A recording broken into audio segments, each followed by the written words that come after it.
Ora, cá estamos então de regresso neste Café das 9. Vamos estar na nossa rubrica de osteopatia com o Dr. Paulo Almeida e vamos responder aqui a mais uma questão dos nossos telespectadores, nomeadamente de Manuel Neves. E coloca-nos a seguinte questão. Tenho uma hérnia discal em L4, L5, não percebo nada, mas o Dr. Paulo já vai esclarecer tudo, e tenho alguns períodos em que tenho crises de dor lombar, como é aquilo que está a acontecer neste momento. Os médicos dizem que deve operar, mas diz ele que há um médico que diz que para não deixar mexer na coluna. Então o nosso telespectador está indeciso, não sabe o que é que há de fazer e pergunta se a osteopatia tem taxas de sucesso neste tipo de problemas. Dr. Paulo, muito bom dia. Olá, muito bom dia. E solução para este telespectador? As hérnias discais. Pois, as hérnias discais. Eu, para começar a ser polémica, a hérnia discal não dói.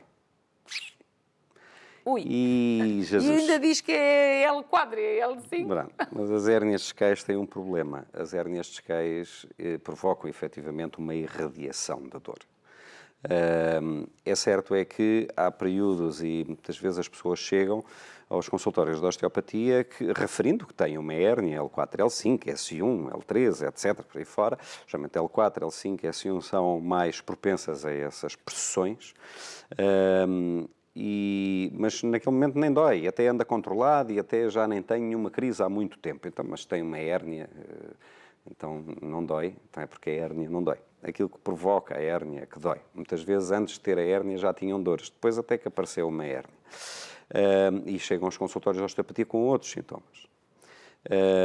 O que acontece é precisamente que o disco, ele para ser devidamente nutrido e hidratado, dá-se por difusão ou por osmose, ou seja, as diferenças de pressão e compressão, descompressão, pressão e descompressão do disco. E isso faz precisamente com que ele então possa absorver os nutrientes e a água para ele se poder hidratar. Se aquela região está sujeita a uma pressão muito grande, e por exemplo entre L4, L5 ou entre L5 e S1, estamos a falar em pressões, por exemplo, num movimento simples de flexão, de inclinar o corpo para a frente, em pressões que chegam a atingir os 400, 500 quilos, não é?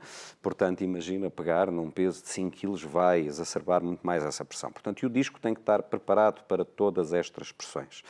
O que acontece é que, quando a pressão é contínua, portanto, ele não tem esse processo de difusão, o disco não consegue nutrir, ou essa pressão faz com que o disco acabe por se extrusar, ou seja, por fazer pressão sobre a própria cápsula, muitas vezes criando rompimento da cápsula e ir comprimir os nervos, as raízes nervosas, e que, por sua vez, então aí vai provocar irradiação. Muitas vezes as pessoas são sujeitas a uma cirurgia, onde o sintoma da perna, da dor irradiada, da perda de força, portanto, se resolveu, mas a dor nas costas continua lá. E ali, para além, obviamente, das pressões a que estava sujeito, temos um processo fibrótico, temos uma cicatriz, temos mais um tecido fibroso onde, portanto, não haverá elasticidade e que vai comprometer a componente funcional da própria coluna. Habitualmente, quando as pessoas chegam ao consultório de osteopatia e se têm possibilidade de fazer a cirurgia em particular, em privado, portanto, pode fazê-lo na semana a seguir, é muito rápido. Quando está sujeito ao nosso Sistema Nacional de Saúde, muitas vezes tem que esperar um ano. E quando os pacientes estão disponíveis, então, já que vou ter que esperar um ano, vou-me sujeitar à abordagem osteopática, na grande maioria das vezes, quando chega à altura da cirurgia, já não tem sintomas, já não tem dor. E os raios-x até são diferentes, principalmente no espaço intra-articular, intervertebral, portanto, e a pessoa recupera uma qualidade de vida. Obviamente que quando chegamos àquele estado, não é algo que aconteceu do dia para a noite, foi um processo que se foi instalando, ao longo do tempo não fomos ouvindo as solicitações do nosso nosso corpo, e até que chega a uma altura em que a própria dor irradiada não é uma hérnia em que rompeu toda a cápsula, mas sim é uma protusão, ou seja, a pressão que o próprio disco exerce sobre a cápsula que acaba por ter contacto com o nervo e irradiar a dor. Como pode, no meio de todo este stress, desenvolver processos inflamatórios ao nível dos próprios ligamentos, os ligamentos longitudinais ao nível do canal medular, os ligamentos amarelos, em que criam inflamação, há edema e se há edema, há compressão das estruturas. Portanto, chegamos ao mesmo ponto de onde é que temos a evidência, será de uma inflamação, será efetivamente o disco, será a tensão muscular. É certo é que se irradiar pelas pernas, há compressão sobre um nervo. Mas é possível perfeitamente inverter estes casos. À exceção de uma pequena percentagem de hérnias em que efetivamente o disco saiu e migrou pelo canal e que é como se fizesse um efeito de anzol, prendesse e não conseguíssemos que ele retorne. Mas isso ao primeiro, segundo tratamento percebemos logo se é isso que está a acontecer ou não, e então aí sim caminhamos para a cirurgia no sentido em que dificilmente nós vamos conseguir resgatar o disco da forma como ele se extrusou. Mas são muito poucos os casos, 10%, talvez nem tanto. Pronto, neste caso então, para o Manuel Neves, o melhor mesmo é tentar ligue para o Dr. Paulo e tente perceber se de facto há aqui uma outra solução que não a cirurgia, já que tem também opiniões diversas em termos dos médicos. Depois, temos aqui uma outra questão, vem da Adriana Pinto e diz ela que após vários tratamentos de drenagem, massagem estética, dietas, etc., tem tendência para acumular gordura, vulgarmente designado como pneu ali do lado direito. Pois não é só ela, não está sozinha, Adriana.